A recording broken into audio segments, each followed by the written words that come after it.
काय सांगाल आज महापालिकेच्या अधिकाऱ्यांचा तुम्ही ट्रॉफी देऊन सत्कार केला? येत्या 10, 11 आणि 12 या दिवशी जानेवारीच्या आम्ही एक क्रीडा महोत्सव आयोजित केला होता आणि त्या क्रीडा महोत्सवासाठी आम्ही एक 60 दिवस अगोदरच पालिकेला पत्र देऊन रीतसर परवानगी घेतली होती आणि आमची अपेक्षा होती की पालिकेचं जे मैदान आहे ते आमच्या क्रीडा महोत्सवासाठी तयार असेल.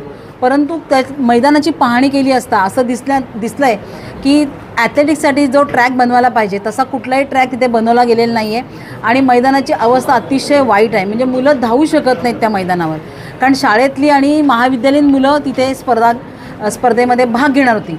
परंतु मैदानाची अवस्था एवढी वाईट आहे की तिथे अनेक ठिकाणी काचेच्या फुटलेल्या बाटल्या आहेत ज्या दारूच्या असतात. अशा बाटल्या तिथे काचा पडलेल्या आहेत. काही ठिकाणी ग्रीट टाकण्यात आलेली आहे. मुलं नॉर्मली आपल्या इथे अनवाणी धावतात, अशा मुलांना पायाला ती ग्रीट लागू शकते, परंतु पालिका त्याच्याबद्दल काहीही संवेदनशील दिसत नाही आहे.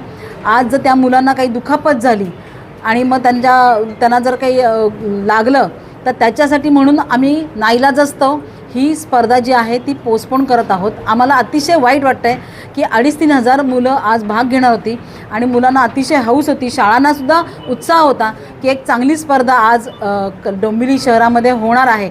परंतु पालिकेच्या भोंगळ कारभारामुळे नाईलाजास्तव आम्हाला ही स्पर्धा पोस्टपोन करावी लागत आहे. हो, त्यांचा सन्मान करतो आहे आम्ही. प्रतिकात्मक म्हणजे उपहासात्मक आहे ते. आम्हाला वाईट वाटतं आहे की आज आम्ही मुलांसाठी मेडल्स आणि ट्रॉफी जे सन्मानचिन्ह आणले होते काही सन्माननीय लोकांसाठी, त्याच्यामध्ये पालिकेतले सुद्धा अधिकारी होते, परंतु त्यांनी आज आमचा हिरमोड केलेला आहे आणि म्हणून आम्ही प्रतिकात्मक म्हणून त्यांना आम्ही हे देतो आहे की त्यांचा निषेध आहे प्रतिकात्मक.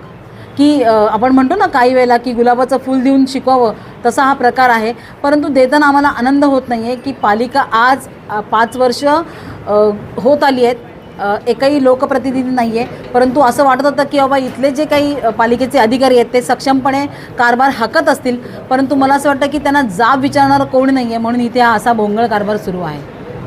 ठाणे आणि रायगड जिल्ह्यातील ताज्या बातम्या आणि घडामोडींसाठी सबस्क्राईब करा इन मराठी न्यूज चॅनल आणि दाबा बेल आयकॉन.